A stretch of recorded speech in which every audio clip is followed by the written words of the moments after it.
and welcome to the meeting number 39 of the House of Commons Standing Committee on Agriculture and Agri-Food.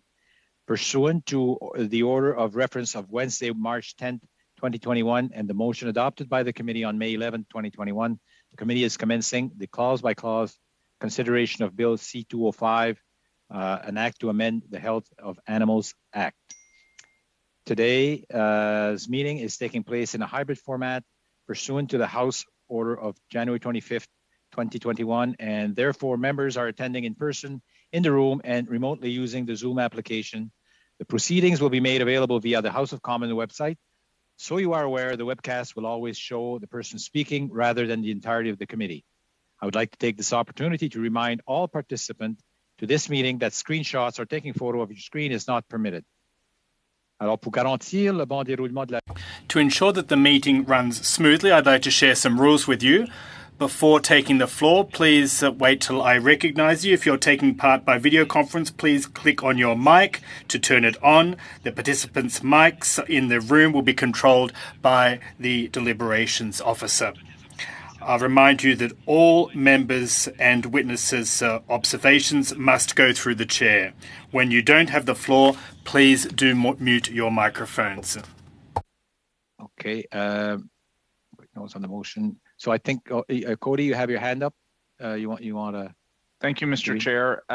Look, as you know, last week we were unable to meet because of just the resources available to the committees as the extension in the House has continued. And so we had conversations. I had sent an email to my colleagues on Friday expressing that I thought it was important that we finished all three panels that we had agreed upon, and we moved to clause by Thursday. So I've had conversations with Ms. Rood, Mr. McGregor, and Mr. Parent, and I'll move the following motion. It would be that notwithstanding the motions adopted by the committee on Tuesday, May 11th, 2021, regarding Bill C-205, an act to amend the Health of Animals Act, the witnesses that were scheduled to appear on Thursday, June 10th, 2021, be rescheduled to Tuesday, June 15th, 2021, that clause-by-clause consideration of the bill commence on Thursday, June 17th, 2021, and that the amendments be submitted, if members have them, to the clerk of the committee no later than 12 p.m. Eastern Standard Time on Wednesday, June 16th, 2021. That's this text of the motion. I believe it has been distributed to my colleagues. Mr. Chair, I would say also to my colleagues, of course, as we go to move to vote on this, that given the conversations that I've had with my colleagues, I understand that the clerk has prepared for the adoption of this motion, and I would ask that we can go forward with that at this time. Thank you. Thank you, Mr. Blois. So the committee has heard the motion. Is there any discussion, any comments on the motion? Oh, Leanne, Ms. Rood, go ahead, Ms. Rood.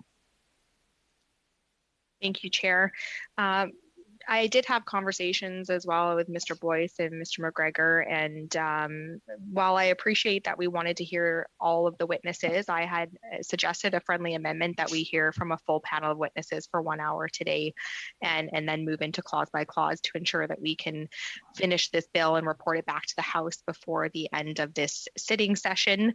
You know, in the spirit of goodwill, we will accept Mr. Blois's motion to have the witnesses appear here today so we can finish this study fulsome on the bill. But I would like to add that I was not appreciative of how this went about, and I think we could have worked together a little bit better. We usually work together great, but in the spirit of goodwill, we will support your motion, Mr. Blois, and we'll move forward with the witnesses today. Thank you, Ms. Rood. Any further comments on the motion before we take a vote? I don't see any hands up, so everyone that agrees with the motion, can you raise your hand if you agree? Madam Clerk, do we want to do the count? I think I see every hand up, but Madam Clerk, can you confirm? Yes, I'm just recording on my sheet, so if you can just keep your hand up, that would be good. Thank you.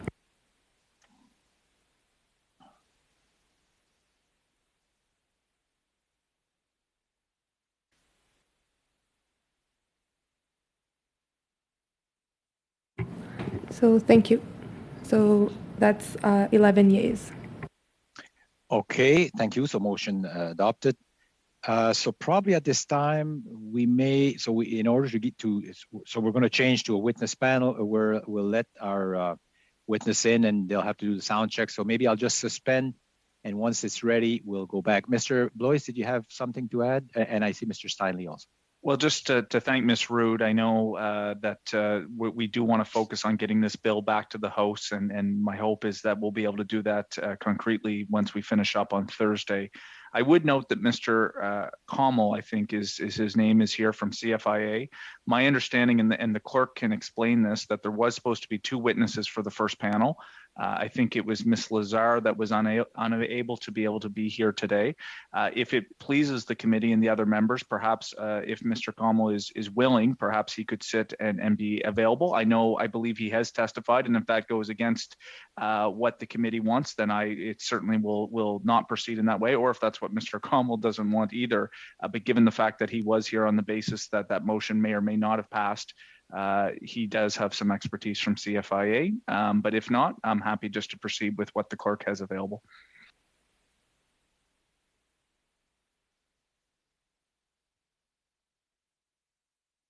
Thank you, Mr. Blois. Sorry, I had it on mute for the suggestion. Mr. Steinley, I assume it's the same on the same topic. Yeah, all I'd want to make clear is that with the one witness is that we'll do the one witness in the 2 full rounds, and then we could suspend for a few minutes while the other witnesses do their sound check, or then we could start the second round of witnesses as soon as possible.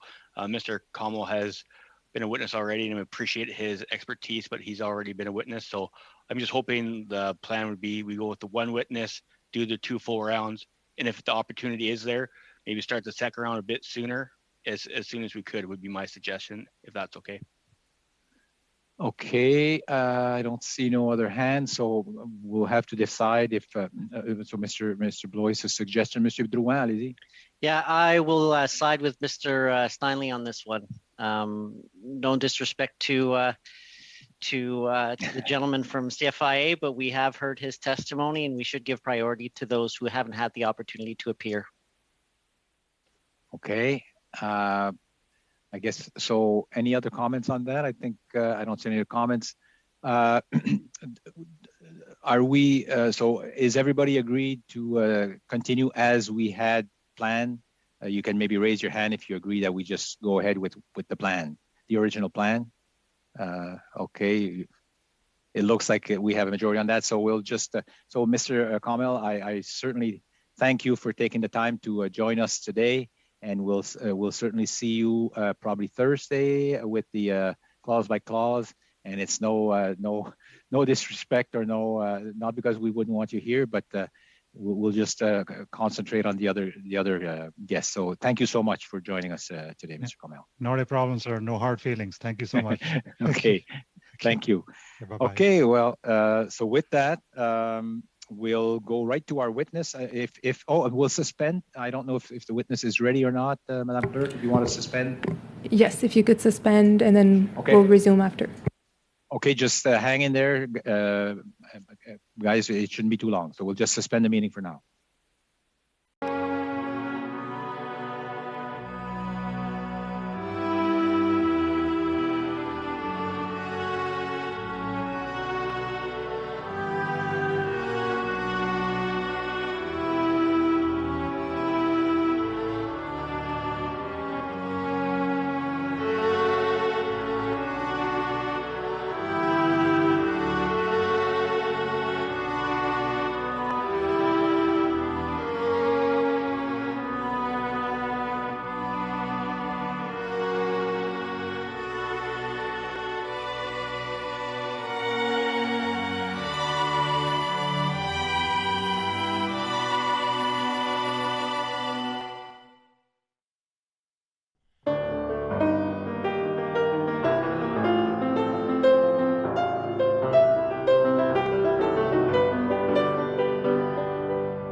would certainly like to welcome Dr. Jane Pritchard, Interim Registrar and Chief Executive Officer, College of Veterinarian of British Columbia. Welcome to our panel, Mr. Pritchard, and we'll start with a 5-minute opening statement if you wish, and the floor is yours. Thank you. Thank you very much, Mr. Chair and members of the committee. Thank you for the invitation. It's definitely a very new experience for me, so I hope this all works out for everyone. My name is Jane Pritchard. I am a veterinarian who has lived and worked in Ontario, Saskatchewan, Alberta, and British Columbia, as well as the Netherlands and China. I've worked for both the Alberta and the British Columbia Ministries of Agriculture in a number of positions. I graduated from the Ontario College of Veterinary Medicine in Guelph, Ontario, and I've taught at the Western College of Veterinary Medicine in Saskatoon, Saskatchewan.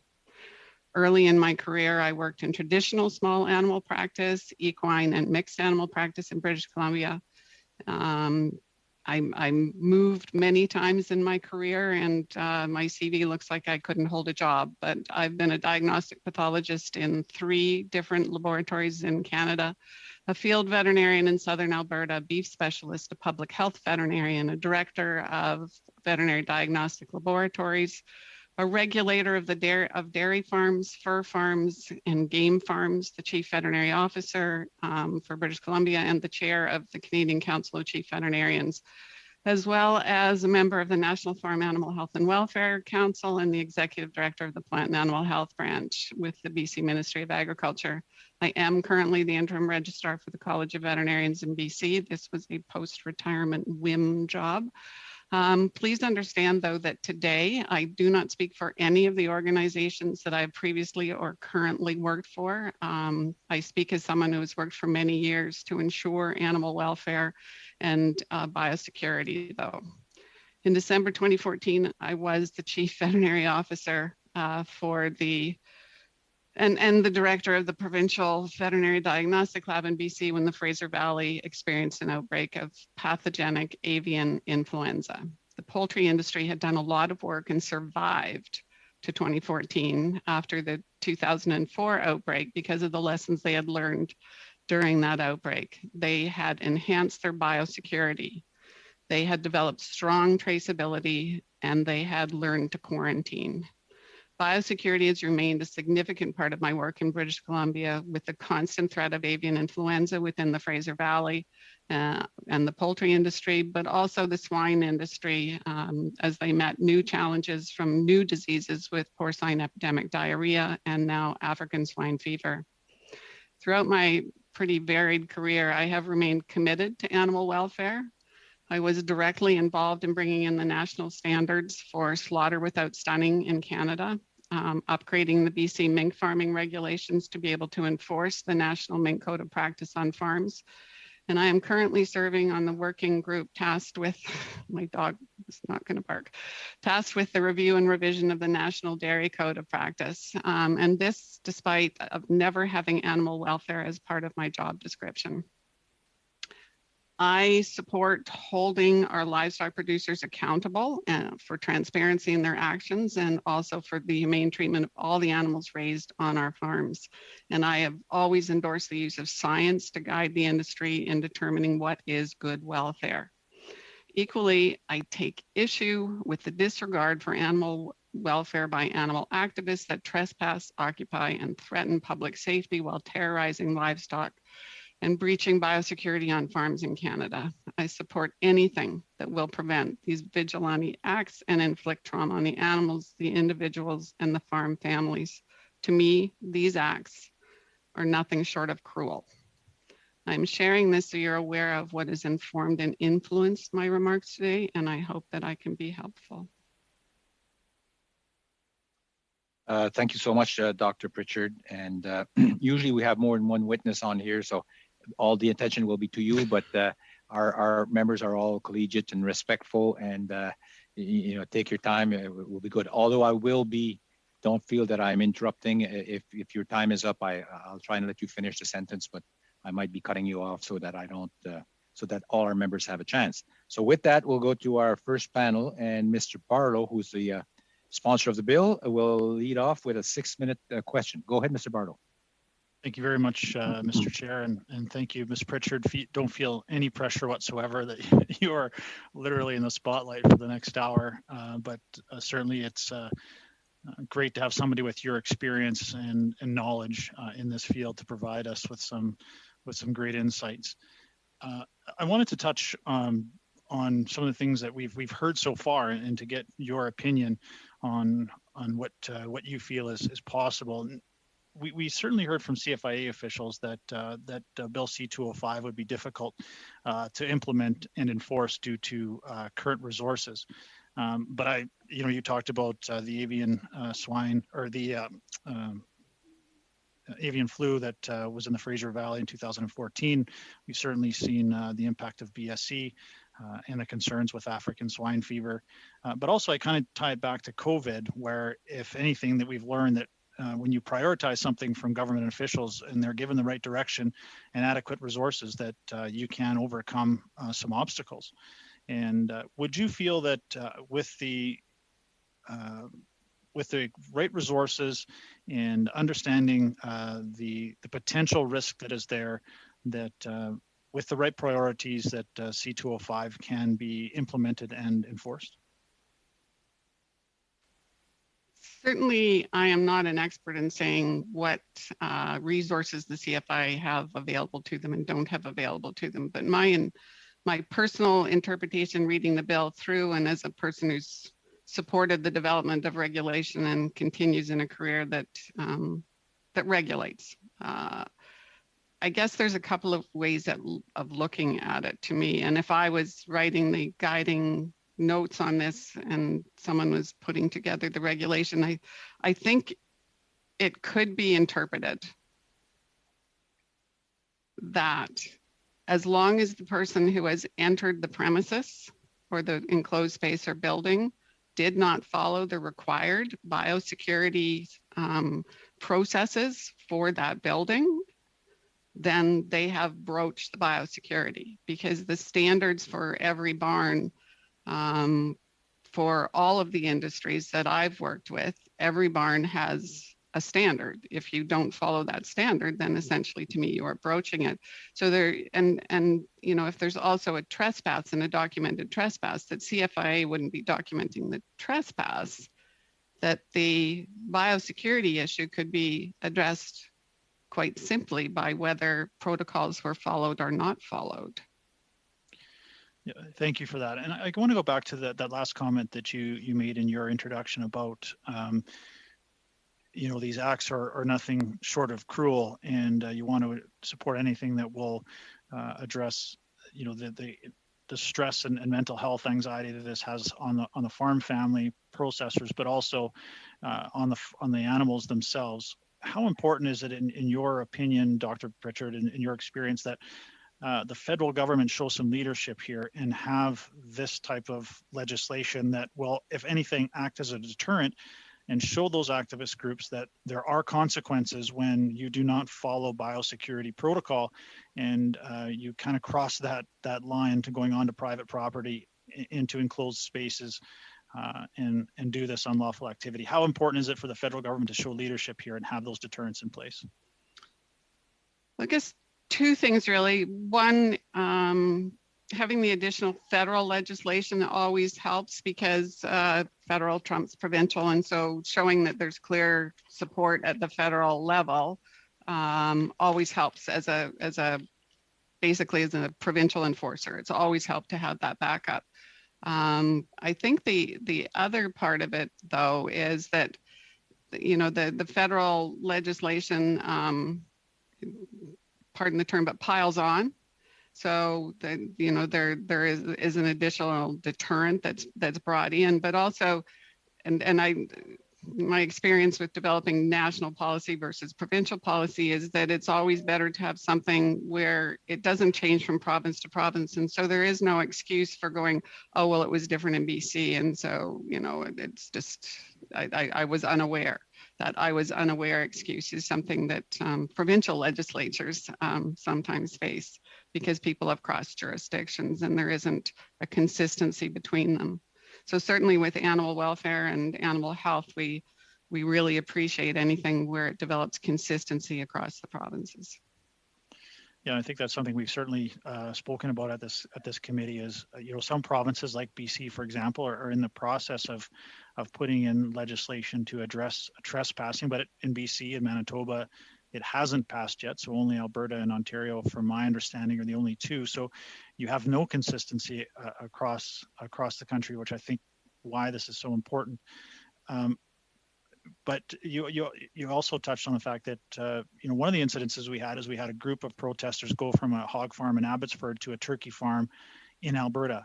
From your experience, can you just explain what the risks are of these protesters going from one farm to another? And this was within a couple of days. Potentially harming animals, but also spreading infectious diseases or other dangerous bacteria or virus. Well, I will accept a very short answer because we're out of time. But go ahead. Sorry, Mr. Chair, I didn't see your. Right. The very, very short answer is avian influenza, or influenza is a disease that the strains mix and can change and potentially become zoonotic, affect people. And certainly when you start mixing a pig strain, which is one that can cross into people, with a turkey strain, which is one that crosses into others, then you get a strain that may affect all species. Thank you, Dr. Pritchard. And now we'll move to Mr. Lewis for 6 minutes. Go ahead, Mr. Lewis. Thank you very much, Mr. Chair. Appreciate it. And I was going to say thank you to all our witnesses, but I want to say thank you to Dr. Pritchard. So, and I have to say that your stock has gone up exponentially. The fact that you're appearing today with your dog at your side. I might have to pick her up. I don't know why she's whining. She's usually good. I think the chair would allow that, and we appreciate it. I'm here in Kitchener, just down the road from the University of Guelph. So your old alma mater. So everyone says hello, and things are going well there. In our testimony that we've heard, and the stakeholders that we've heard from, we've all agreed that strong biosecurity measures are essential to protect animal health and well-being. And we've also heard about protecting the mental health of farmers. And then thirdly, the marketability of farm products.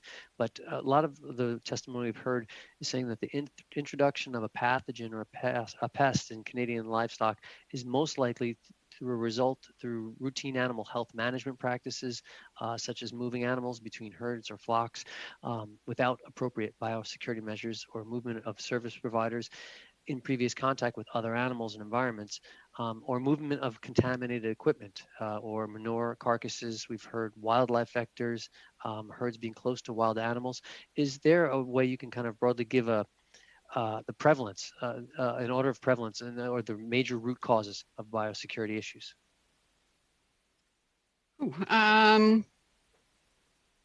The most common transmission is when animals or humans directly in charge of the animals move between premises. So that's the number one thing that you're shutting down with biosecurity. But in 2014, certainly one of the possible introductions, and it was pretty high on the list as a possible introduction, was the fact that there were BC Hydro vehicles going through fields, and they were going from farm to farm through fields, putting in something. And I'm pretty sure that they actually, because in 2014, it was a strain of pathogenic avian influenza that was coming directly from wild animals, that they basically carried duck poop from one farm to another farm and continued the infection. So something takes it onto the farm, and then someone takes it onto the barn. So yes, it could have been that a farm worker accidentally took it into the barn by not being careful with or changing footwear in a barn. But the introduction onto the property was actually felt to be transmitted by vehicles. So, I mean, there's so many different things. And that's why when you do an epidemiological investigation of, well, what caused it and how did it move from here to there, you never really get the final answer. You get, you're so lucky if you get that smoking gun. You sort of get, well, it could have been this or it could have been that. And so when you're posed with, well, could this be a threat? Someone who is unaware of the biosecurity measures that should be taken, they aren't taking them. We don't know where they've come from, and we don't know where they're going. That's a clear threat to me, because there are so many things that can do it, that if you can say no to something that clearly would cause a problem, that's helpful. When there's so many things that you will wind carry it? Will dogs carry it? Do birds carry it? Do insects carry it? But, you never know, and some things you can't stop. But if there's something you can stop, why would you not stop it? Okay, thank you. So then, as far as a government, where we can dedicate our resources, would you suggest that we can improve the, let's say, on-farm management, or would it be a broader education? What kind of resources can we do to help with these major major outbreaks or major pathogens concerns?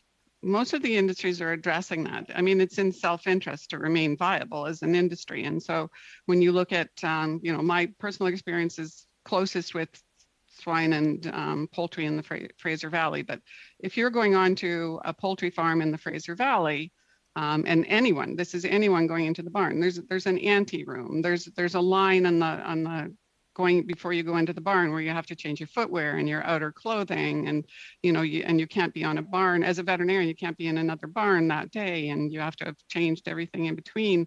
The biosecurity, how you perform biosecurity is well known to protect a farm. The measures range from fairly intense for even just a broiler barn, and it goes up based on the value of the bird inside, to the point that they're not going to let a visitor in unless the actual barn is empty. They just aren't going to let that happen. All the way through to the very high biosecurity swine barns where you have to shower in and shower out, and literally there's that point going in and out where you have just come through a shower and you are naked, and you're putting a whole set of different clothes on the other side of the barn that stay in the barn. And so that's a very high level of biosecurity, and these things are very variable. And then you take that down to a dairy farm where people don't seem to really pay a lot of attention, other than not letting people onto the premise or into the barn, hopefully, that have been on another barn, and trying to be aware of it. But I mean, different industries have different relationships with biosecurity, and I guess the ones I'm more familiar with, and certainly the ones that come under more scrutiny by the animal activists, are with mink farms and poultry farms and swine farms, and even on mink farms, it is a very high level of biosecurity. Well, that's pretty much it, Mr. Lewis. Thank you so much, and thank you, Dr. Pritchard. And we'll move on to Monsieur Perron pour 6 minutes. Allez-y. Go ahead, Mr. Perron. You have the floor for 6 minutes. Thank you very much, Mr. Chairman, and thank you, Ms. Pritchard, for your availability today. We're very grateful to have you here with us. Well, listen, Ms. Pritchard, I'd like to start... Well, you're in favour of Bill C-205. We understand that much. But I'd like to start by starting about actual current legislation. Those who are opposed to the legislation are saying that these offences are already contained in the criminal code. How would we respond to those folks to justify Bill C-205, please? So my experience is very local on this. After the swine farm occupation in British Columbia, I organized a meeting dealing with One Welfare, which is dealing with both human and animal welfare. And at that meeting, there were the RCMP officers that had responded to the family farm where the animal activists had invaded, as well as representatives of processors, and not directly that farm, but friends of that farm family, and the veterinarians that attended that farm. And I think that the largest problem in opposing anything like this is when you understand the trauma that this causes. Now, and I completely agree that the provinces need to step up and address the trespassing, but to me, it's clear that someone should not be able to come onto your property, cut a chain, open a door, and walk in. And if that isn't being, if that can't be enforced, I don't know. We need to be able to do better on that. But anything that continues, as I said, to make it more consistent across the provinces, and also to add to the penalty to make it somehow or another a deterrent to this continuing to happen, because this is significant trauma to the people that have been through this. they clearly have post-traumatic stress disorder from this. They can, this was more than a year after the event, and they could barely talk about it. The emotional building up in them as they tried to address this was clearly painful. And the discussions of how children were being had been shamed on social media and continued to sort of pay the price and had to change schools, and it's just painful. It's just painful, and so I think anything that contributes to, as I said, to a consistent national approach and increasing this as a deterrent is a step in the right direction.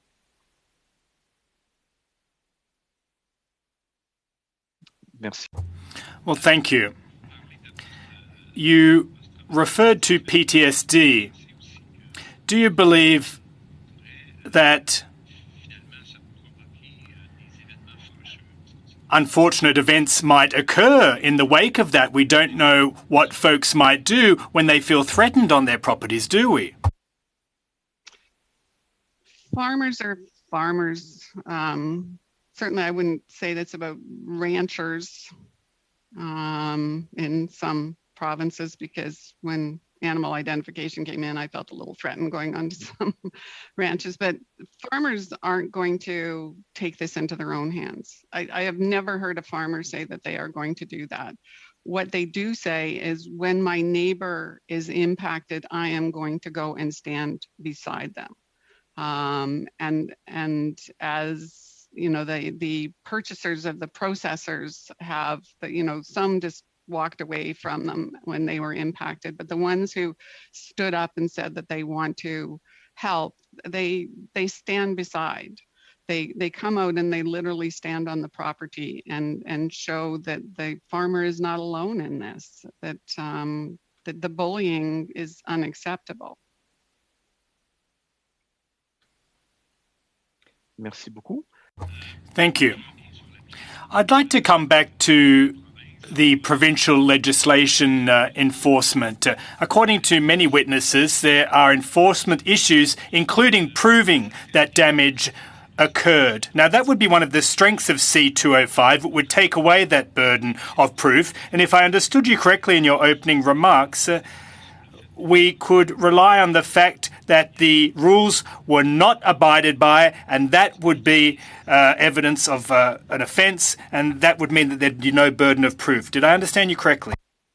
Well, that's, that is just, I spend all day reading regulation and trying to figure out how to enforce it. But, being reckless as to whether entering such a place could result in the exposure of animals to a disease or toxic substance, to me, is that, if you're not following the protocols, it could.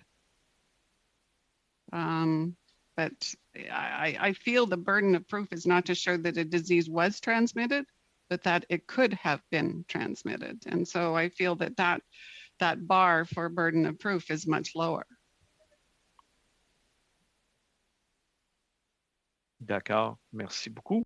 I see. Well, thank you very much.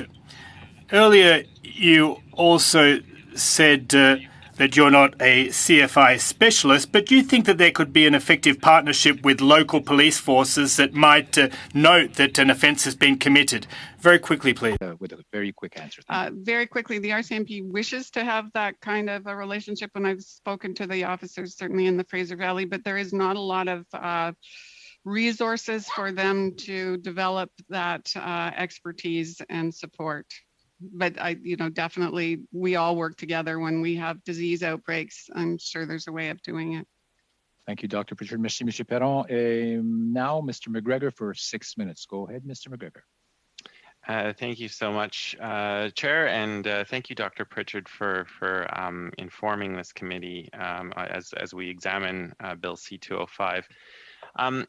When you had the role as Chief Veterinary Officer of British Columbia, also my home province, can you just tell me a little bit about some of your main duties in that role?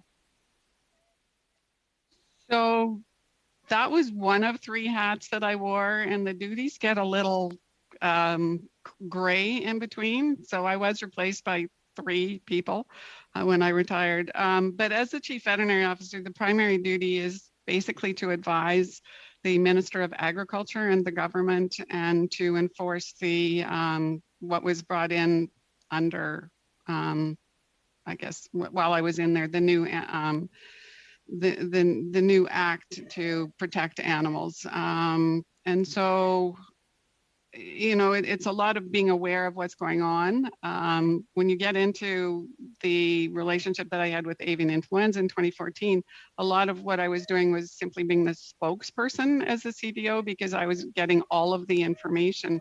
But my duties within that were, you know, a relationship and advice and that sort of thing. But most of what I was doing was running the lab and getting the diagnostic samples through, and at the same time making sure that we were delivering the same services to prevent all the diseases in all the areas. And then, you know, the other side of it was just overseeing to make sure that the people that were working under me, because we'd been through it before, were not burning out.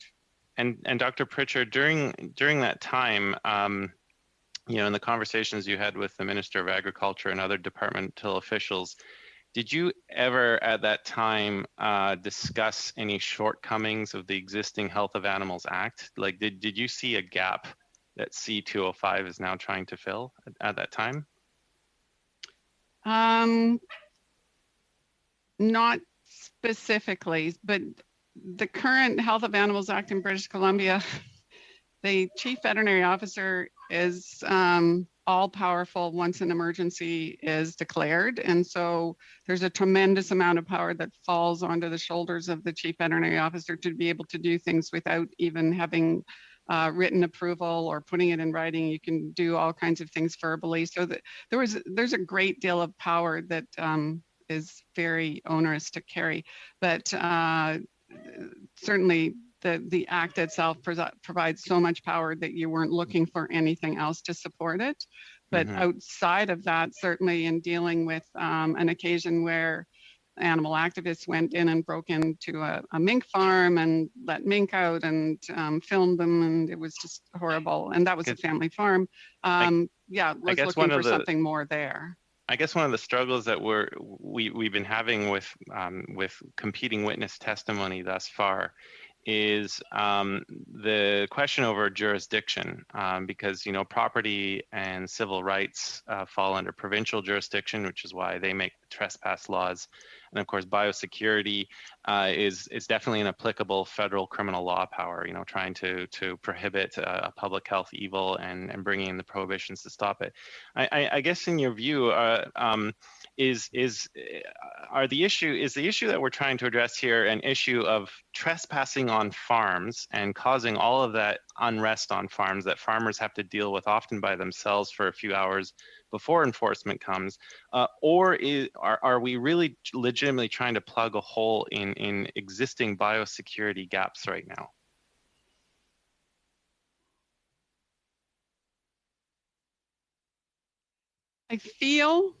I personally feel that if the trespass regulations were strong enough of a deterrent, that would be enough, because you would be able to prevent the act. And if it occurred, you would be able to react quickly and contain it. But the issue is, if you cannot react quickly and contain it or prevent it, then that introduces the concept of a risk to biosecurity almost. So that's where I see the addition being protective. I've visited a few poultry farms in my riding, well egg farms, and of course all over the barn are clearly marked signs about, you know, biosecurity measures being in effect, a warning that special types of clothing are needed, a warning that no unauthorized access. I mean, you would have to be blind to not see the sign. So it's quite apparent to anyone visiting the property that those are in place. I guess, you know, I mean, we're always going to have a group of people in this country who are committed activists, but I'm wondering about the people who are persuadable, and I'm wondering more about the conversation that needs to happen between agricultural producers and the general Canadian public. And I look at things like the National Farm Animal Care Council. Do you have any recommendations in the short time I have about maybe how we as a federal government can be strengthening that particular policy? I only have one recommendation with the National Farm Animal Care Council, and that's permanent funding. Okay. Because it relies on grants to survive, and it is the cornerstone of how I can stand up and defend any of our industries, because we have these very strong science-based, constantly being updated protocols for the industry to use as a minimum standard, and then recommended practices on top of that. Thank you. And yeah, that's all I can say. Thank you, Dr. Pritchard. And thank you, Mr. McGregor. And we'll move to the second round. And Mr. Epp for 5 minutes. Go ahead, Mr. Epp. Thank you, Mr. Chair. And I do look forward to saying thank you, Mr. Chair, many, many more times yet for giving your recent announcement. I do hope our bonding opportunities over our favorite vegetable, will not be cut short, which of course we know is a fruit. But we'll go on to the testimony. Dr. Pritchard, thanks for being here with us today. Very much appreciate it. We've heard in previous testimony that there are a number of vectors that disease could come onto the farm. Obviously, Bill CO205 is dealing with one particular vector, and it's to that end that we have heard some conflicting testimony. We've heard that one witness explained that human beings need to have close, prolonged contact with animals to transmit a disease to them, and that scientific literature provides very little evidence that farm trespassers have transmitted pathogens to animals. Conversely, though, we've also heard from Dr. Jean-Pierre Vaillancourt, from the University of Montreal, from Scott Weiss, University of Guelph, from Dr. Brian Evans, from Dr. Henry Chelan, that there are very real risks of transmission, and you've alluded to that in your testimony. To me, this is something that's at the basis of how a law to combat that needs to be, this needs to be solid. So I wonder if I could impose upon your opinion as to the real, or are they just perceived risks here? Two examples. One is with avian influenza, known that simply, walking through a puddle that a bird had pooped in and then walking into a barn, that the number of viral particles introduced into that barn was extraordinarily low, and yet it went down with pathogenic avian influenza. It doesn't take much with certain diseases. The other thing is porcine epidemic diarrhea, trying to get rid of that disease and clear it from manure slurries. Not a conversation you want to have. It takes very little viable organisms to result in a massive loss of life in a barn. And any introduction on footwear, on clothing, a vehicle that brings it onto the property that wasn't brought onto the property properly. But then there's other diseases where it takes, it is a considerable load, and you have to be exposed. You have to bring a large load of the organism and expose it quite closely to the animal for it to transmit. And if you just look at COVID, right? So the initial strains of COVID that we had, we know now that, we were worried about paper and all the rest of it. And it turned out that it actually had to take a fair bit of exposure to be able to transmit. And now with the new strains, we find it doesn't take very much, and even not wearing a mask outside and being in close proximity to people can result in a transmission. So it's strain dependent, even with viruses, and certainly funguses are different, fungi are different than viruses, are different than bacteria. So it's, the question can be answered in many different ways, but the possibility is there for it to transmit very easily depending on the disease. Thank you. Moving on then a bit to how we might administer such a law should it come into place, then my understanding is that the RCMP does have livestock units, particularly in Western Canada. Is that something that the CFI could leverage in its administration of such a potential law as a CO205? I would suggest you got better information on the actual resources assigned to livestock in Western Canada. The two people that I know in the Fraser Valley that do it because they're both from farm backgrounds and have a farm, and they're actually a husband and wife pair. And the only RCMP officer that I've worked with outside of that is a single officer in the province assigned to livestock. So it's a small resource as far as I'm aware of, but there could be some training to help them go on and off of farms and deal with the issue. But I think it does come down to, is there a will, with any regulation, is there a will to enforce it, and how much do you want to enforce it? Thank you. You've mentioned in your testimony several times deterrence. And so when we're crafting legislations, there's the balance or the principle of law where the punishment should fit the crime. And yet in something like this, to me, deterrence, given the risk or the outcome of such the massive harm that could come both from a mental anguish, animal cruelty, et cetera, is there not more value in a deterrence in such a law as opposed to trying to fit punishment to a crime after the fact when the damage has been done? I would completely agree with you. Thank you. And thank you. Timing is good. And I just want to assure my good colleague and friend that I would never mistreat a tomato, and will never need a bill to stop mistreatment of tomatoes. That's great. Thanks. And we'll move to our next questioner, Mr. Blois, for 5 minutes. Go ahead, Mr. Blois. Thank you, Mr. Chair, and thank you to Dr. Pritchett for your ability to provide great testimony here today. I know you don't have the legislation in front of you, but for my colleagues and for yourself, there are provisions under the Health of Animals Act right now that talk about notice forbidding entry. And basically, as we've talked about, Mr. McGregor had mentioned the signage and the biosecurity risks that are already highlighted.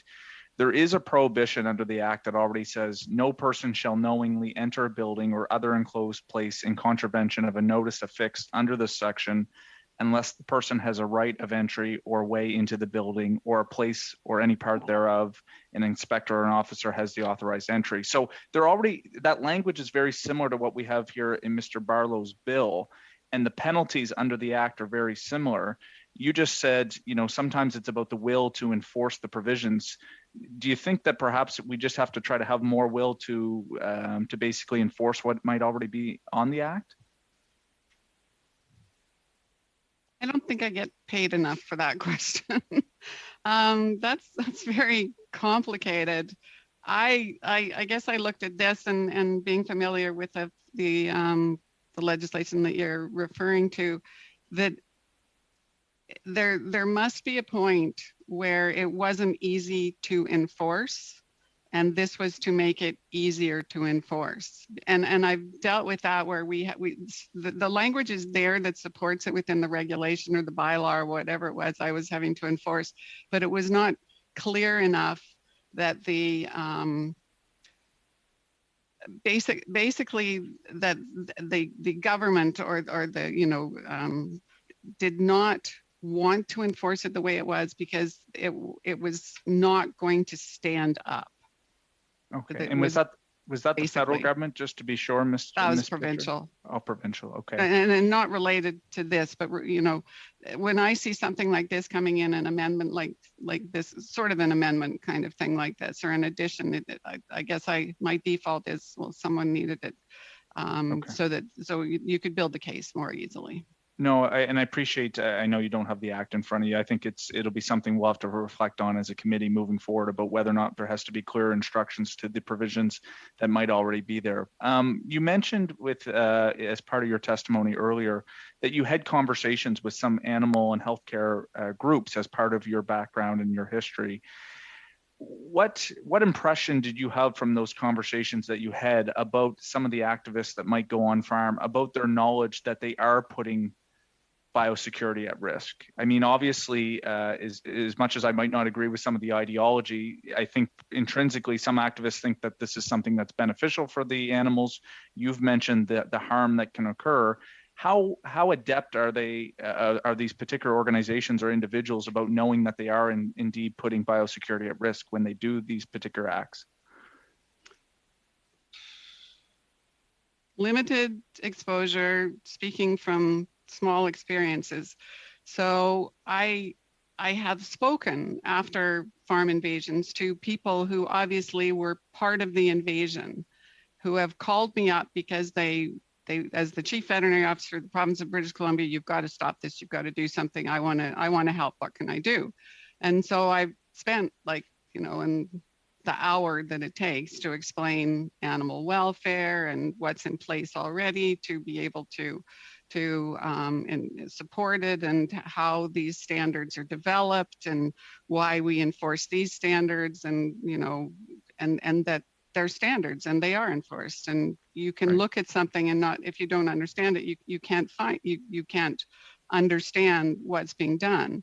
And those people are often very ashamed that they contributed to something when you explain to them, well, you actually put those animals at risk, and you actually terrorize those animals. They are not used to people going in and shining bright lights on them in the middle of the night, and they are ashamed. And so, the perpetrators of this are very good at social media and gathering people and telling them things. Ms. Pritchard, sorry, I have about 45 seconds. Sorry. And I'm sorry, because it's so good. I guess a what rant. I'm hearing is, I'm sorry. No, it's okay. I guess what I'm hearing is, as part of the education, there is more of an awareness around once people realize. The final question I have, and I have about 35 seconds, is around, you mentioned at one point, farmers are not going to do this themselves. And you mentioned, of course, the intrinsic support that farmers offer one another. Can you give any credence to why there seems to be a hesitation? We've heard this from other witnesses, why farmers don't press charges or try to encourage the authorities to use the full provisions that might be there. Do you have anything you can comment to this committee on that?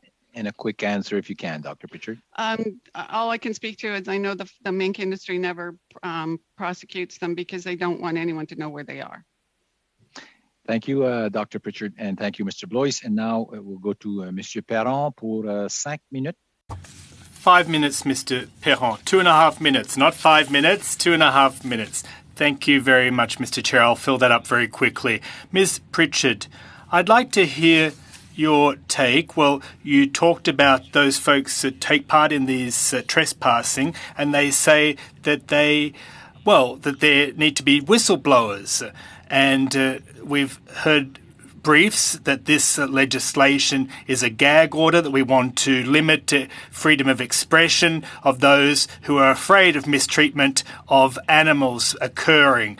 And that's their justification. Could you please explain what processes exist currently if someone suspects that there's some mistreatment of animals? How do you blow the whistle? Do folks need to trespass? Do they need to break an error? How can they report these incidences in other ways? So there's two deterrents for farmers to make sure. Well, so number one, the SPCA. The SPCA will, if given any kind of evidence that there's something going wrong on a farm, they will go onto the farm, and but they also have relationships with the industry. And if they think but they don't have evidence, they can contact the industry, and the industry will actually follow up. The other thing is third-party auditors. There's third-party animal welfare auditors going on most of the farms in Canada right now, and that's for animal welfare. Third-party animal welfare auditors, trained auditors to go on and make sure that the farms are following the standards.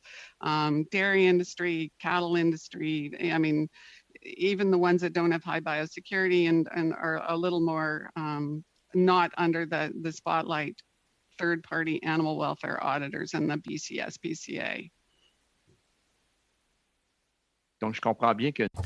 So there's a whole host of resources aside from ending up by trespassing. So let me conclude with the next question. Ms. Pritchard, in your opinion, were this bill not enacted, what would be the impact on the farming world?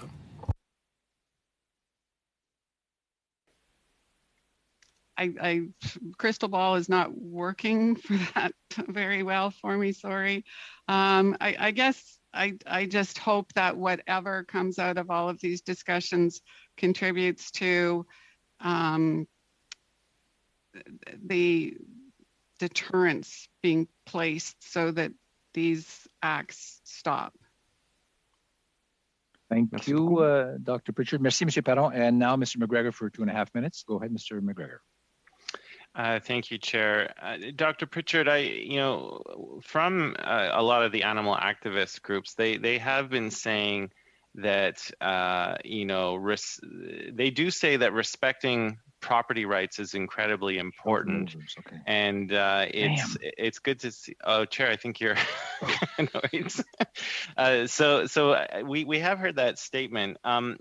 But obviously there is a gap because we have heard from farmers, and they have been for several decades now raising the cry that there are not enough legal protections on there, and we have seen some provinces react, notably Alberta and Ontario, increasing penalties for their trespass laws. I mean, you must have heard these stories coming from farmers during the positions you held in British Columbia. Like, why is it, do you think, that the majority of Canada's provinces have been sort of slow on the uptake in strengthening their trespass laws? I mean, if we acknowledge that farmers have this right to safely and securely enjoy their property, to conduct their work in peace in accordance with all applicable laws, but they're still feeling a gap is there. Why do you think provinces have been a little bit slow in uptaking the strengthening of trespass laws? I never criticize a province for being slow, because I've probably been open to that criticism myself. I guess I just feel there are probably reasons that people aren't aware of, that the progress is less than desirable. I have to feel that everyone is committed to moving in this direction, and that there are often roadblocks that you're unaware of in the development of legislation. Mm-hmm. Okay, I appreciate you appearing before the committee. I'll leave it there, Chair. So no more questions from me. Thank you, Dr. Pritchard. Thank you. Thank you, Mr. McGregor. And that is going to be all for the first panel. I really want to thank Dr. Pritchard. I hope we haven't stressed you so much. You did a great job. And really my dog. Oh, great. So thank you so much for taking the time, and wishing you a good day. And with the rest of the panel, we'll just break to bring the new witnesses in, and we'll be right back. So I will suspend the meeting for now. Thank you. Thank you, Mr. Chair.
aujourd'hui des producteurs laitiers. Today, Dairy Producers of Canada, I'd like to welcome Mr. Pierre Lampron, the President, and Mr. David Weens, the VP, as well as Mr. Eric Tremblay, who's the Special Advisor for Government Relations. Welcome back. Many of you have been here before, as you said, Mr. Lampron. And then we have the Quebec Poultry Producers, Mr. Pierre-Luc Leblanc, President. Welcome to our committee today. We'll be giving you 5 minutes each for your opening remarks. We'll start with the Dairy Producers of Canada, and whoever would like to proceed should do so. Well, thank you very much. I am pleased to be here again on behalf of all Canadian dairy farmers. And I'd like to thank you for the opportunity to present our views on Bill C-205, which is an act to amend the Health of Animals Act. My name is Pierre Lampron, and I'm President of the Dairy Farmers of Canada. With me is Mr. David Weens, who will also be speaking. We also have Eric Tremblay, who's the Special Advisor to Dairy Farmers of Canada. As Canadian dairy farmers, we are critical to the Canadian food supply chain. Our important work to feed the country would not be possible without our animals. Their health and welfare is therefore very important to us. As part of the mandatory Pro-Action initiative, dairy farmers strive to produce high-quality milk to some of the highest standards in the world. Of the 6 areas covered by this program are animal care and biosecurity, both of which are put at risk when outside visitors do not follow proper protocols. I'll let my colleague David tell you more. Well, thanks, Pierre. And as Pierre mentioned, the Pro-Action program is a key part of our commitment to producing safe, high-quality milk. And it is one of the 6 modules of Pro-Action is biosecurity. Strict measures are put in place at every Canadian dairy farm to mitigate the risk of exposure to dangerous disease or toxic substances that can affect cattle health. One of the most important aspects of biosecurity is controlling traffic and visitors. Dangerous pathogens can be introduced and spread by contaminated footwear, clothing, and hands, as well as vehicles, farm machinery, and other equipment. An individual entering a farm without permission may not be aware or may not respect biosecurity requirements, which are really critical to preventing the introduction and spread of disease. Failure to respect entry protocols or previous exposure to other animal sites could have severe implications on the health of farm animals and undermine the contingency put in place by farmers. DFC believes in democracy and fundamental rights of citizens to protest and disagree in public space. However, farms are not public spaces. Actions that threaten the health, safety, and well-being of people and animals on farm or anywhere in the food supply chain should be prohibited. There should also be consequences for anyone who is responsible for such actions. And now I'll just let Pierre finish this with our position on this bill. Thank you. Merci, David. Well, thank you, David. Bill C-205 is a step further in the right direction. We believe that the text of the bill could be strengthened to better protect our animals. In our opinion, recklessness or a lack of knowledge should not be used as an excuse or pretext when the health of animals is at stake, and should therefore be removed from the bill. This would ensure that the bill achieves its objective of protecting animals from dangerous toxic substances and pathogens, as well as from undue stress. In addition, we believe that the bill should also protect animals from all persons and organisations that assist others in breaking the law. Unauthorised entry into farms is often linked back to organisations, and they end up facing no legal consequences for their actions. The Dairy Farmers of Canada strongly urges the government and all political parties to support Bill C-205 with the proposed amendments.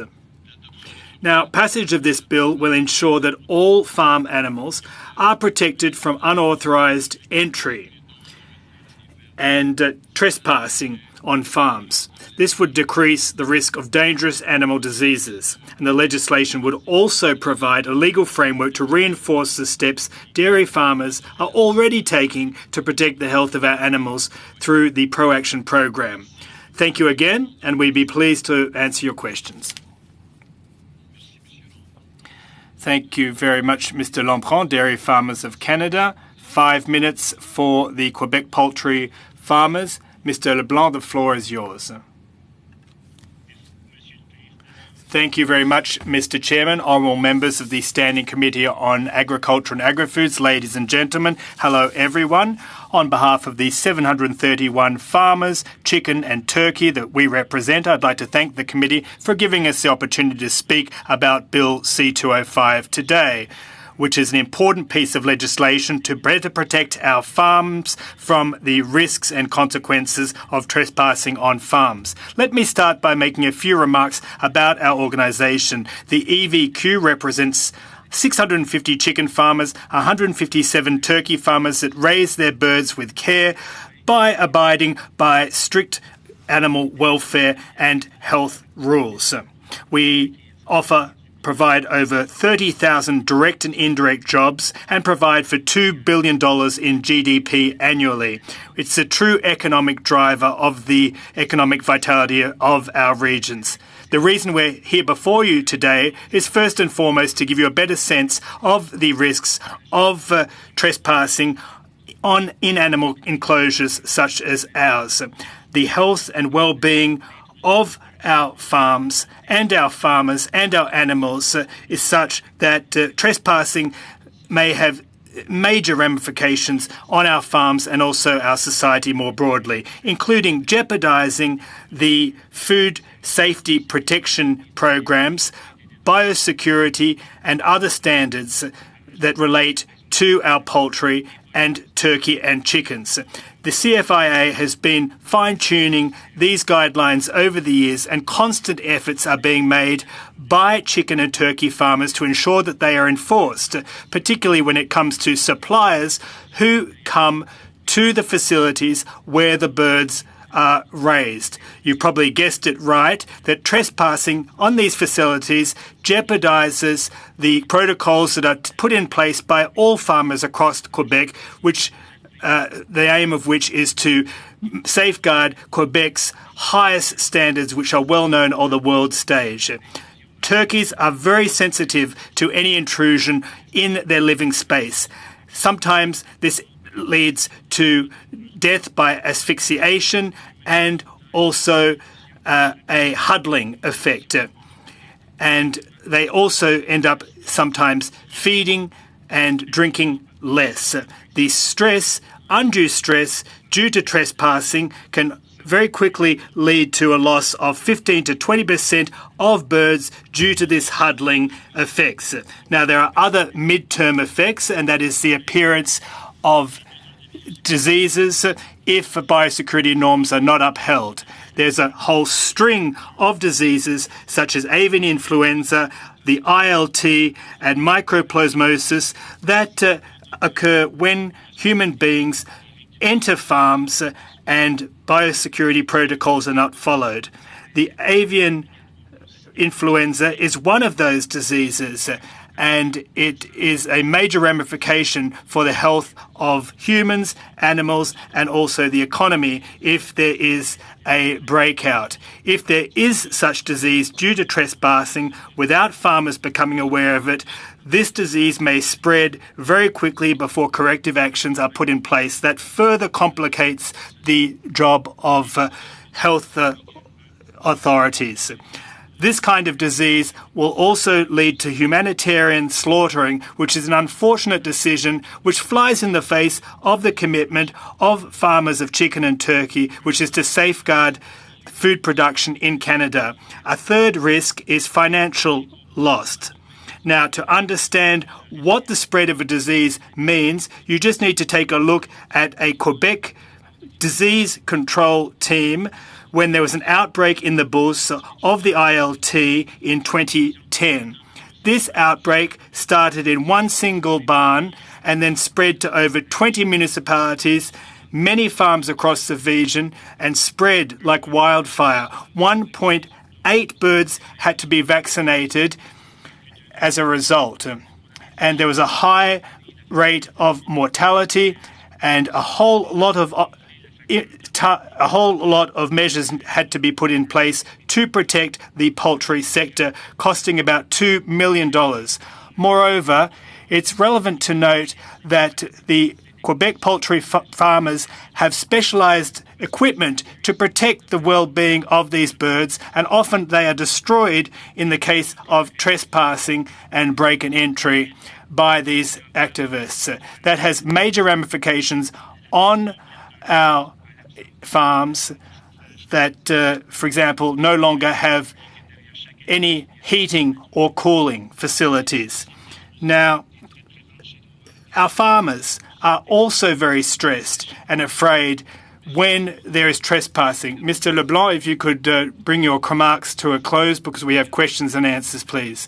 In addition to the health of these animals, it's the health of farmers that is jeopardized when there is trespassing on our farms. Well, thank you very much, Mr. Leblanc. You'll have an opportunity to say more in the Q&A period. We'll now move on to questions, and we'll start with 6 minutes from Mr. Liu. Please go ahead, Mr. Liu, for 6 minutes. Well, thank you very much, Mr. Chairman, and hello to the witnesses. Thanks for being here today to talk about Bill C-205.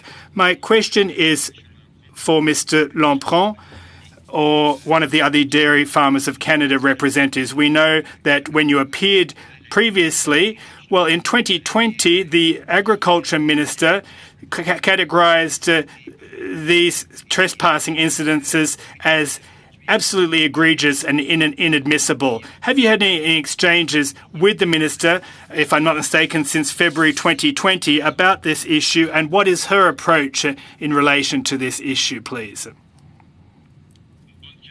Well, that's a great question to begin.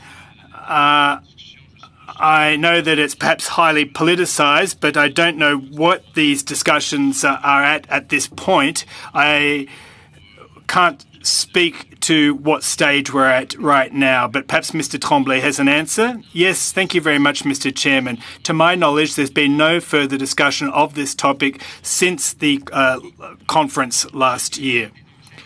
Well, she condemned the situation, but there was no concrete action undertaken by the minister in the wake of it. That's my understanding, says Mr. Liu. But it has major ramifications on farmers, does it not? Now, Mr. Lampron or Mr. Weens, do you have examples that you saw of trespassing incidents in dairy farming facilities across Canada, and what have been the impacts?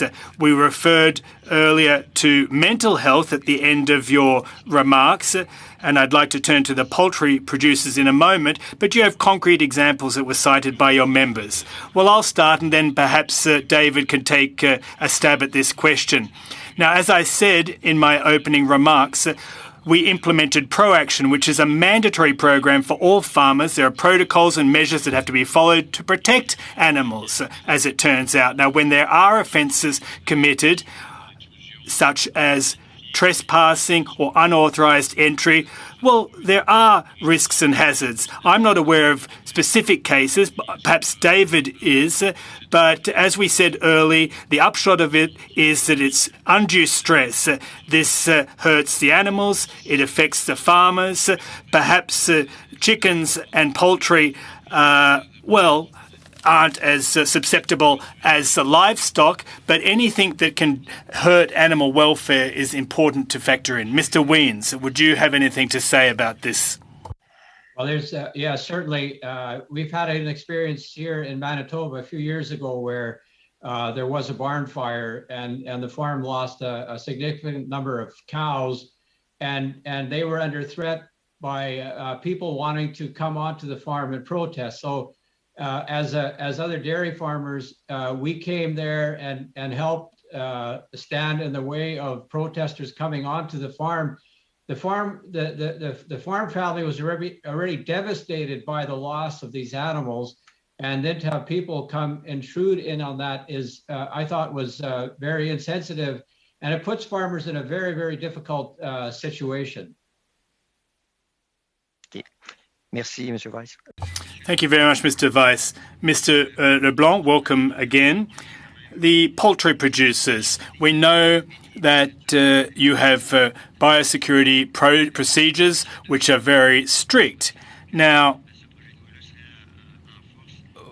were Bill C-205 enacted, what do you think that the fines are sufficient to deter trespassing? Response: well, yes, indeed I do. I think that the fact of the matter is that these trespassers would become aware of this legislation. They know that they'd be committing an offence, and I think that this kind of framework, if it becomes legislation, will act as a deterrent because folks will be aware of kind of stiff monetary penalties and other potential ramifications. So my answer is 100% yes. You concluded your opening remarks by talking about your concerns in terms of farmers' stress. Could you elaborate on that, please? I understand that our farmers are very much concerned about those effects. If you could elaborate, please. Response: well, indeed, the upshot of trespassing, and we've seen this in other provinces when it comes to poultry, farmers are left up to their own devices. And the farmers see that their poultry are being mistreated and they see the effects on their poultry, and oftentimes they pick up the phone, they say, what should I do if this occurs? They call the EVQ, and this adds to the stress, and if there's no legislation, it'll make it worse. Question: do you believe that Bill C-205 will have enough teeth to ensure that police forces, be it the Sûreté du Québec or the RCMP, will be able to intervene quickly and effectively? Response: well, we do believe that this legislation will provide a framework, a governance framework, if you will, and it will make trespassing illegal. There'll be stiff penalties when it is on private grounds, and we believe it'll be effective. Thank you very much, Mr. Leblanc. Thank you, Mr. Ulu. Go ahead for 6 minutes. Go ahead, Mr. Ellis. Thank you, Chair. And as said before, we're going to miss you at this committee, and maybe we can talk you into maybe changing your mind. But yeah, I'd like to thank the witnesses for attending today. And first, I'll throw a question to Mr. LeBlanc. Except for this bill, there is already other legal means are there any other legal means to address break-ins or any illegal entry to farms? And is it working, and why?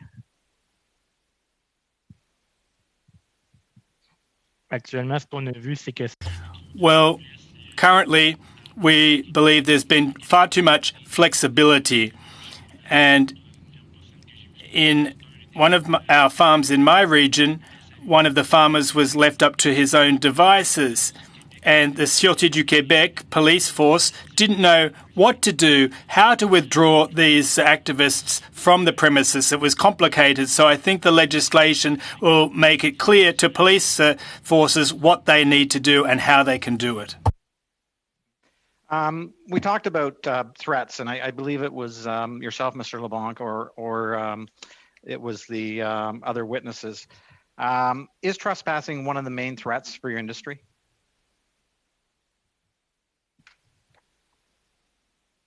Or other threats that you have, I guess, biosecurity?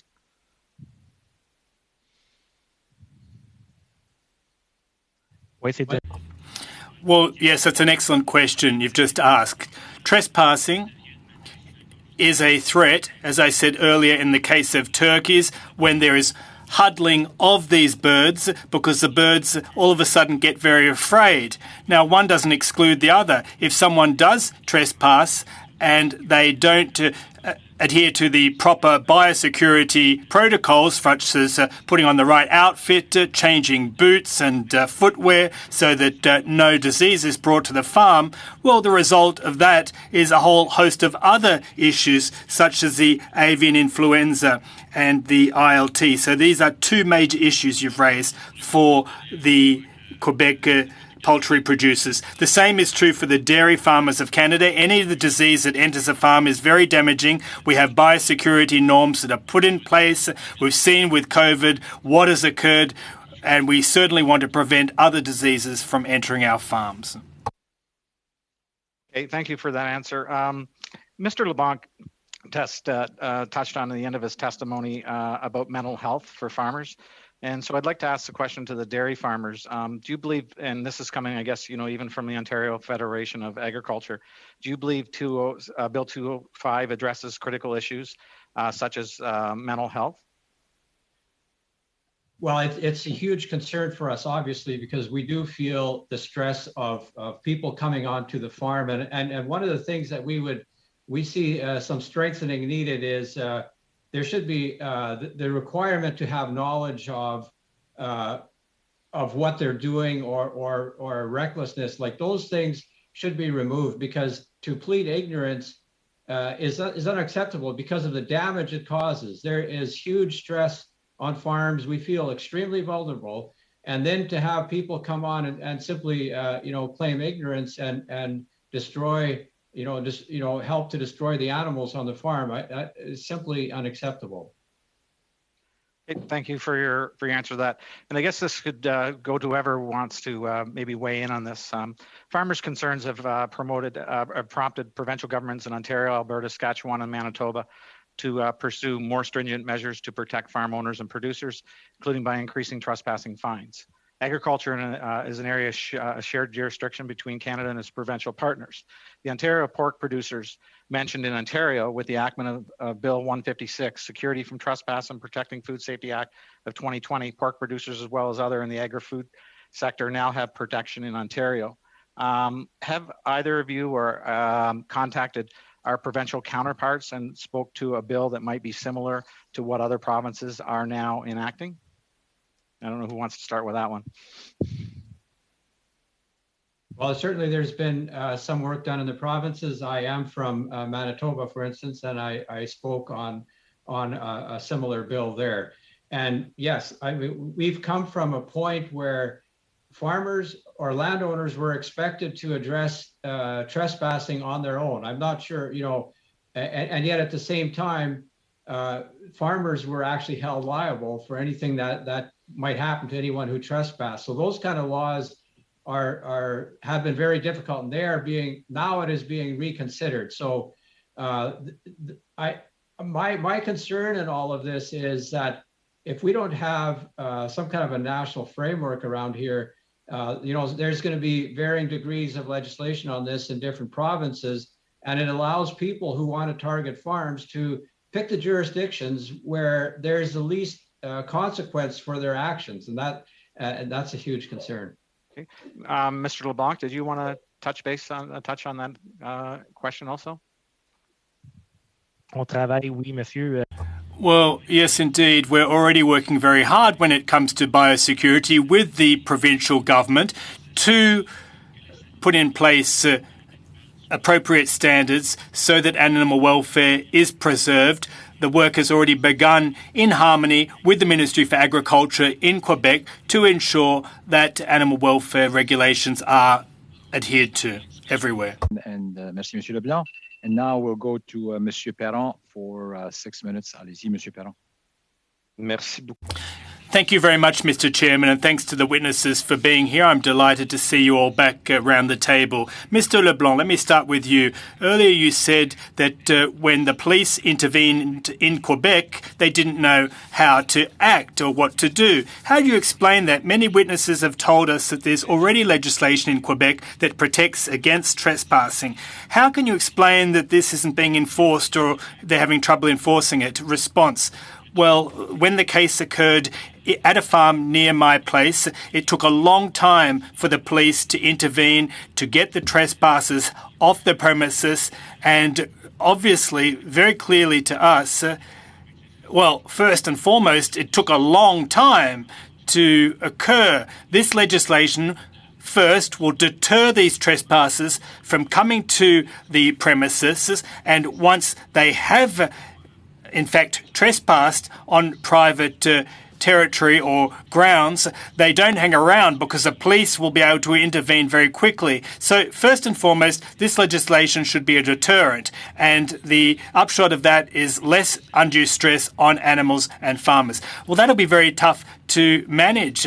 It's very tough to manage when farmers have these intruders on their grounds, and it takes a lot of time to get them off their premises. Well, yes, indeed, that does occur, and a lot of farmers see what's going on. They see how long it takes for police to intervene, and by that time, the damage is done. So that's really the problem we're grappling in.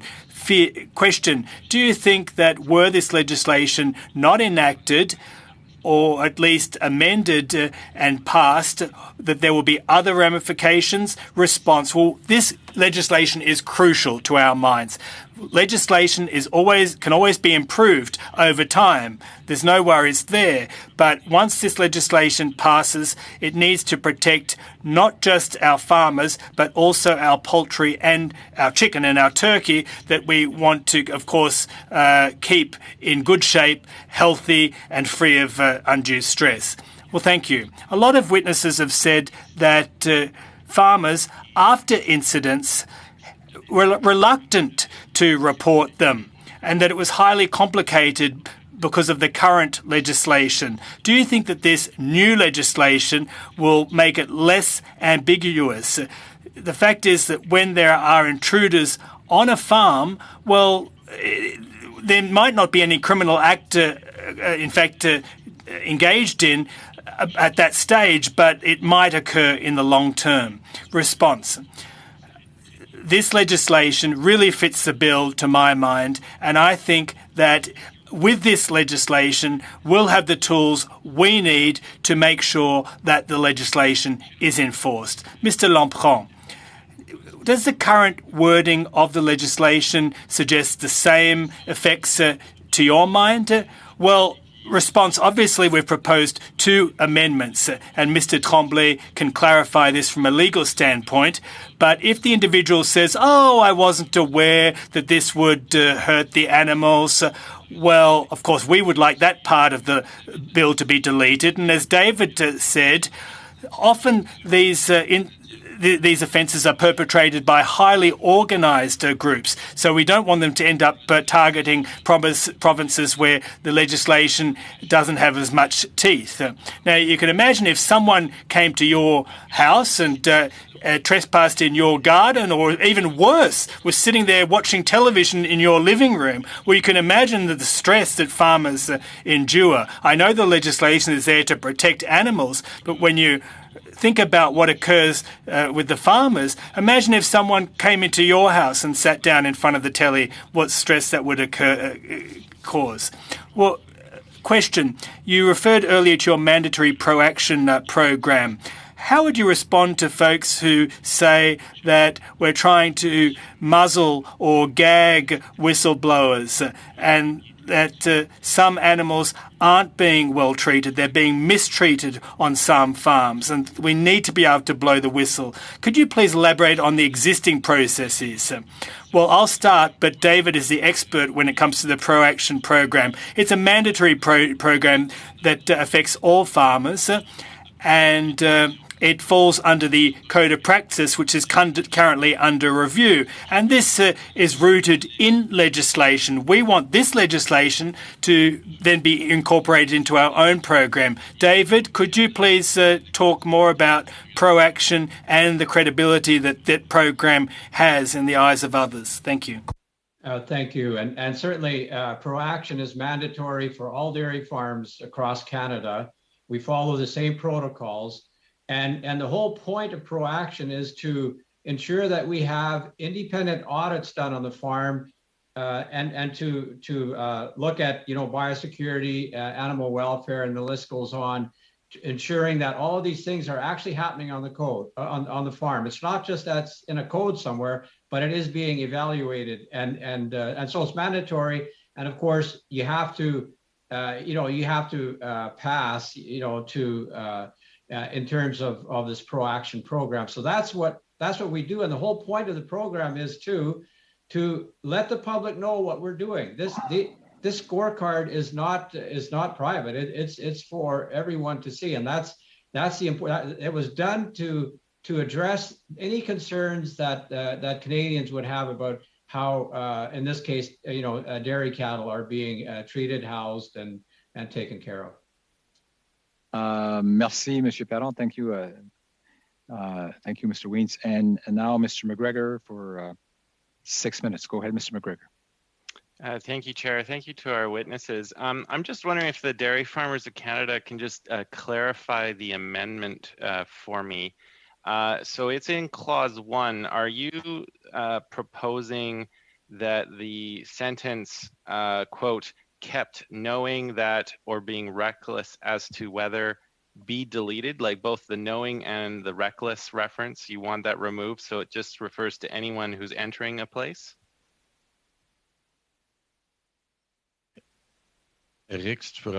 Eric, if you'd like to take a stab at that. Yes, with pleasure, Mr. Chairman. That's a great question. I'd be pleased to clarify. Yes, that's exactly right. We want to withdraw this notion of not knowing or being reckless so that any individual, organisation that uses a pretext to violate the legislation, will face consequences across Canada uniformly. Yeah, I was having a conversation with Legislative Counsel about that. So, because in my opinion, so you don't feel that having recklessness in there would cover everything? I mean, because, if a person knows they could transmit a disease, that requires a higher burden of proof. But if the Crown can establish that someone was completely reckless when they entered a place, that, of course, is a lower burden of proof. But you still have objection even with that terminology being in there? Bien sûr. Merci, monsieur. Well, thank you, Mr. Chairman. Yes, when it comes to the exact wording, we defer, of course, to the House.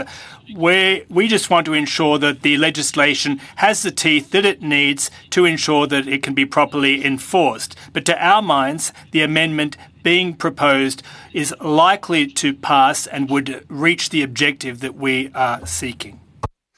Thank you. I think my next question, if I could have both groups respond.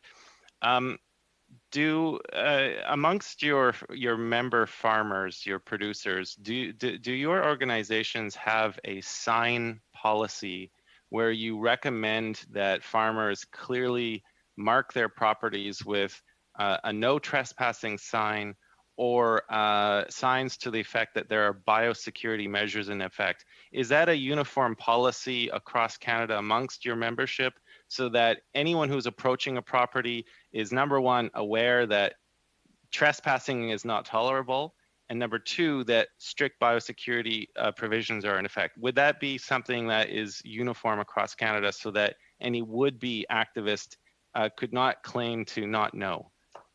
That is a good point. So in dairy, with our pro-action program, part of the biosecurity module is one of the things that you must have is on the entrance to your facility, there is a sign that states that there's biosecurity in place and that there's only, that you need to have permission, that biosecurity is in effect and you can't simply enter the building. And so and then there's contact information given if they want to, if they were to go in, they know very clearly then that they're out of bounds in terms of going somewhere where they should not be, and then for the reasons why that is. And that is for all dairy facilities across the country. Okay. Monsieur Leblanc? Yes, the Quebec poultry farmers have something similar to the dairy producers. We have signage at each entrance of our farms, and there has to be a barrier, be it a chain fence or a different kind of barrier that indicates that it's a controlled access zone. We also have restricted access zones. If a vehicle is not at a halt, well then there are biosecurity measures that can be put in place. And once you enter the building, there are also limited areas closed off areas where visitors have to put the proper outfit on, the proper boots on. This is part of our provincial regulations that producers and farmers are subject to, but it's also part of our on-farm food safety program nationwide. And when farmers don't abide by those regulations, they're of course penalised in Quebec. And I'd also like to point out that we have about 100% success rate when it comes to farmers abiding by our rules and regulations. Under the existing Health of Animals Act, there is a section 7. If there is an area where a disease or a toxic substance is present, the minister can require that the farm clearly put up notice that biosecurity measures are in effect. And then there is also a provision that says that no person shall knowingly enter that building if that sign is in effect. Do any of your farmers have experience with that happening, and have those signs enacted under that existing section of the Act, Section 7? Have they been successful at keeping anyone off the farm? And I'll open it up to anyone who might want to answer.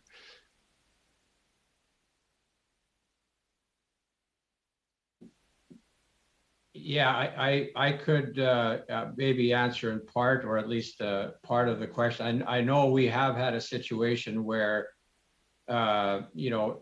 animals have inadvertently gotten into a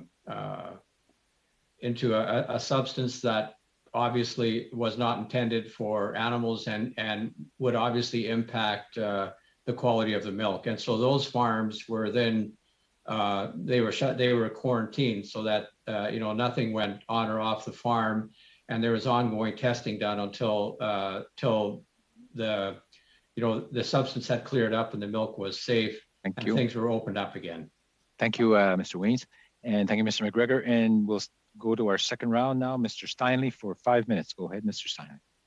Thank you very much, Mr. Chair, and thank you very much to the poultry producers and the dairy farmers of Canada for being here.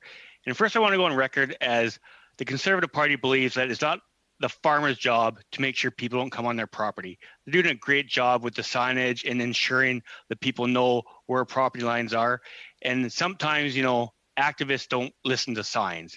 And I don't think it's the farmer's fault when people trespass on their property. I just want to make sure people realize that the Conservatives stand with those farmers.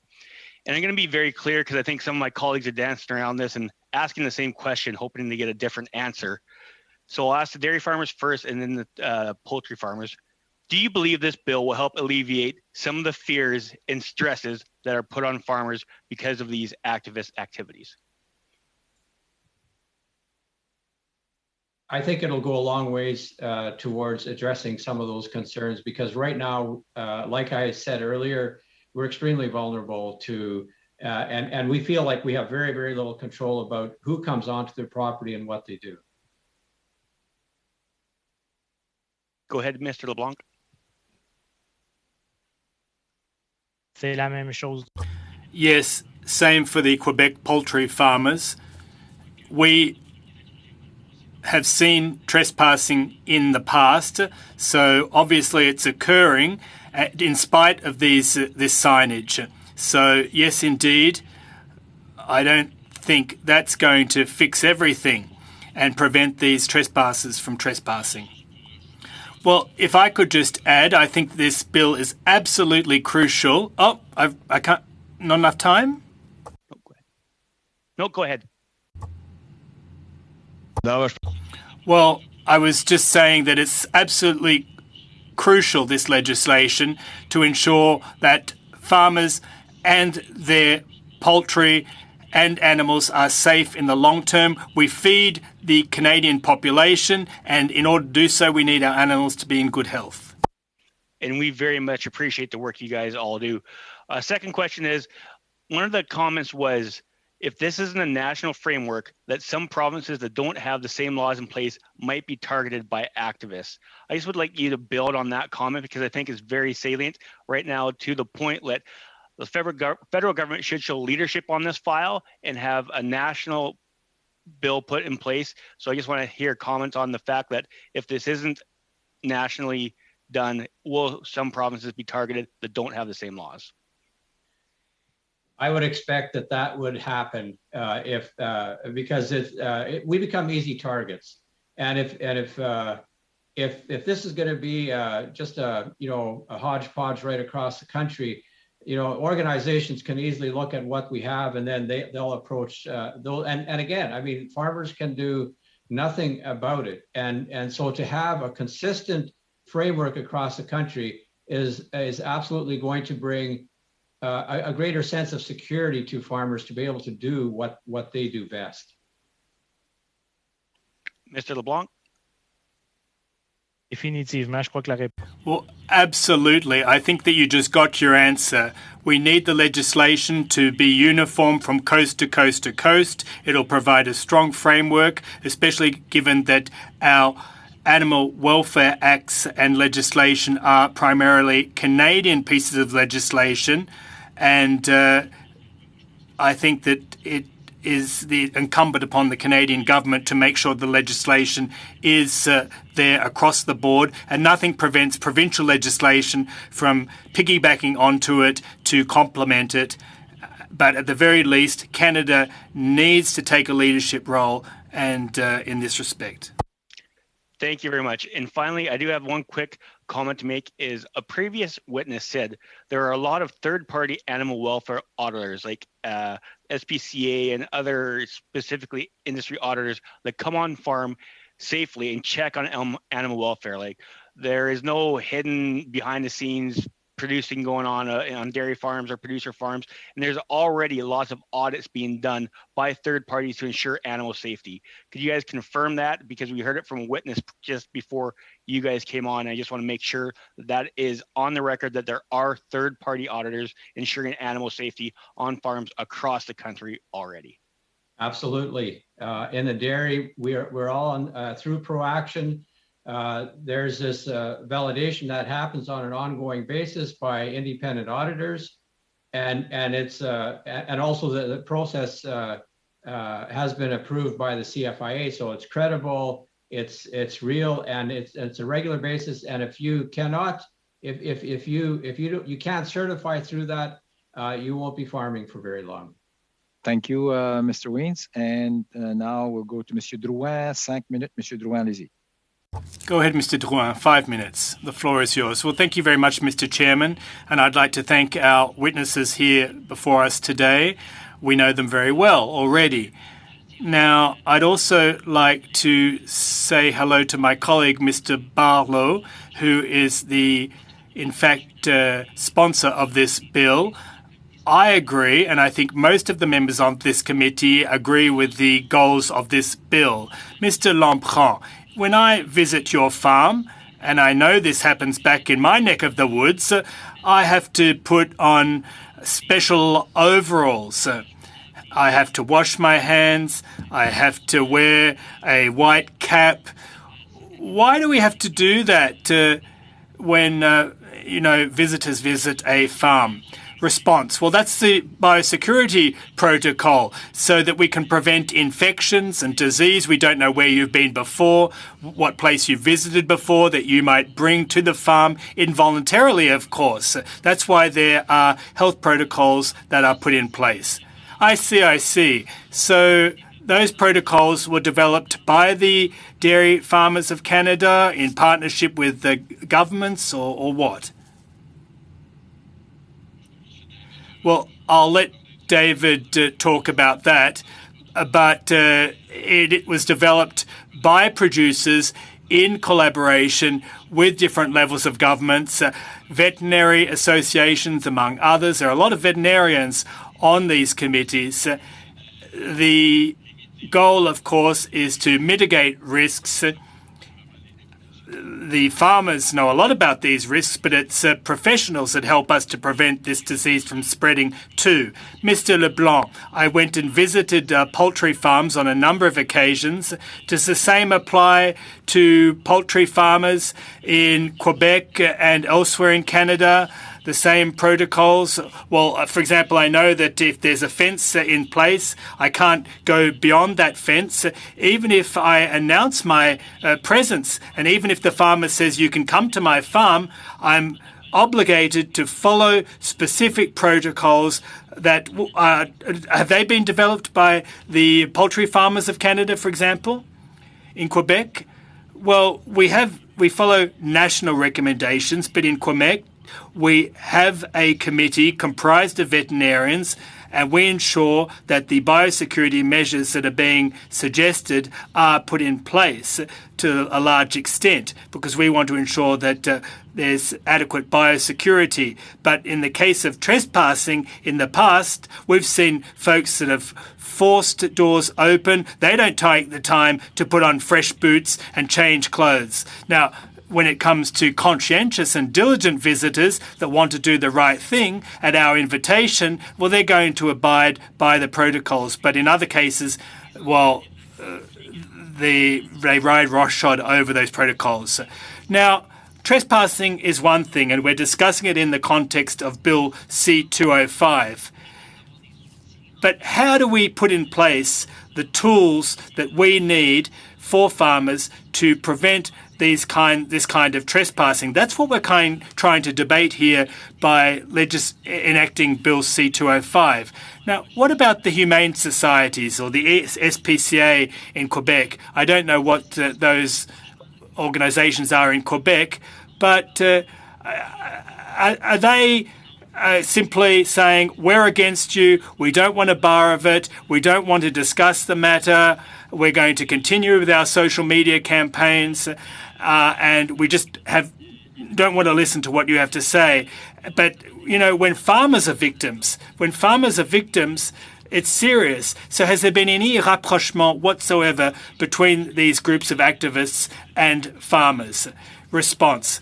Well, I was involved in the development of a different framework in 2009, and we did discuss the issue with the SPCA, and we were able to find some common ground and reach compromises. But David's still active in the pro-action campaign, so I'll hand the floor over to him. But no extremes are good. We don't want polarization, but animals are our livelihood, and that's why we're very careful.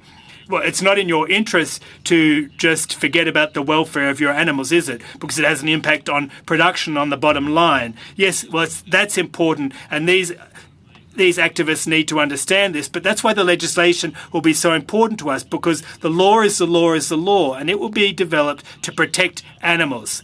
Well, I think the chairperson is going to cut me off. Hi, Pierre. Very pleased to see you. Have a lovely summer. Thank you very much. Thank you very much, Mr. Drouin. And now we'll hand the floor to Mr. Perron for 2.5 minutes. The floor is yours, sir. Well, thank you very much, Mr. Chairperson. Mr. Leblanc, I'd like to come back to you. I asked questions of the dairy producers earlier. What do you say to folks who say that there would no longer be the possibility of whistleblowers who, in fact, report mistreatment on or trespassing on premises? Could you please talk about what mechanisms are available to farmers without necessarily having them confront these trespassers on their grounds? Response. Well, I didn't really understand your question. You're saying who our farmers can speak to?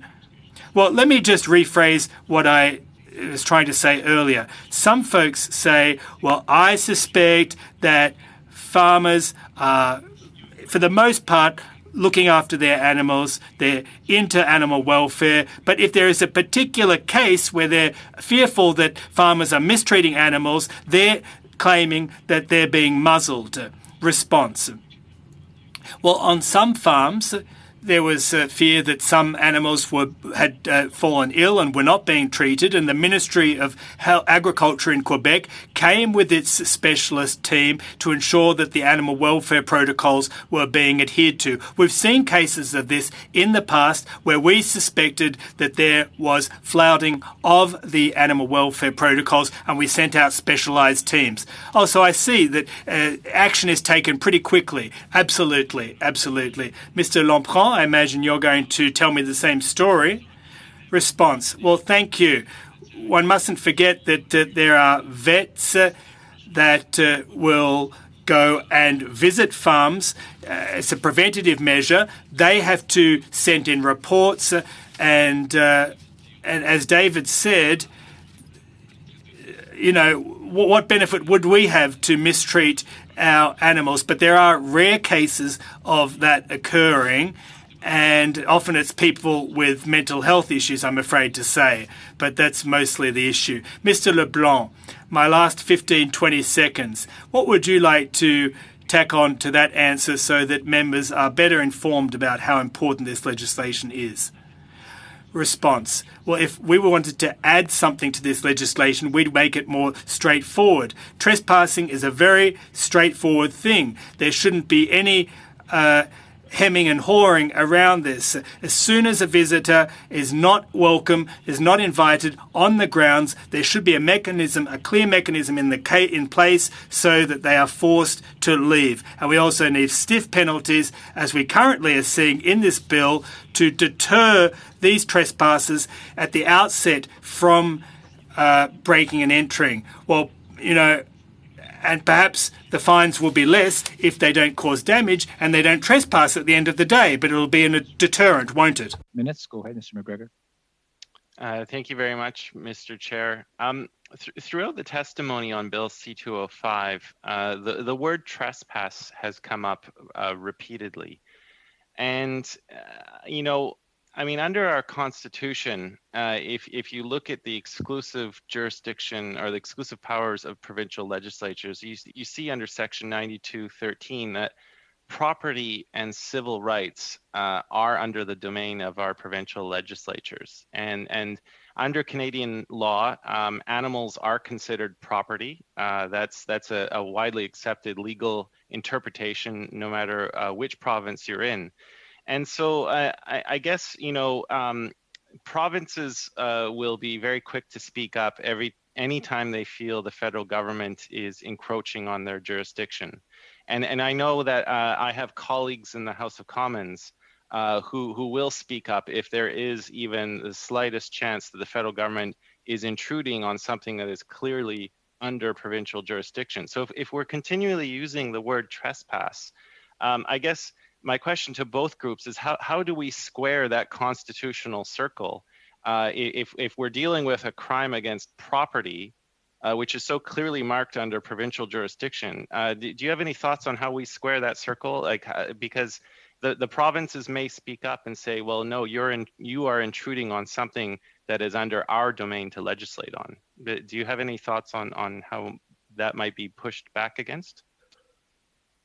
If I may, Mr. Chairman, this is a highly interesting question, and I think we need to see this as complementary. There's the whole issue of animal health, which is being addressed today, and also trespassing, which can be addressed at a provincial level. I don't think that one prevents the other, and I think that there's been a conflation of these two issues in testimony before the committee, but I think these are complementary measures that need to be taken both federally and provincially. The bill that we have before us today, in our opinion, will provide for additional protection that doesn't exist today. It'll be uniform, consistent across Canada, which is currently a patchwork and incomplete. We also support the fact that it'll act as a deterrent, and it will provide for additional protection. It won't address every issue, and perhaps the provinces will need to band together to complement this whole issue of trespassing in their legislation, but they're complementary issues. Thank you. I think that's my time. Thank you, Mr. McGregor, and thank you, Mr. Tremblay. So that pretty much wraps up our second panel, and I would like to thank, j'aimerais de remercier des producteurs laitiers du Canada, Monsieur. I'd like to thank the Dairy Producers of Canada. Gentlemen, thank you for sharing your knowledge with our committee members, and also the Quebec poultry farmers. Mr. Leblanc, thank you for being here today with us. And on that note, this meeting is adjourned. I'd like to wish all my colleagues a lovely rest of the week, and we will see each other on Thursday, of course, for our clause-by-clause consideration. Thanks, everyone, and have a good evening. Thank you.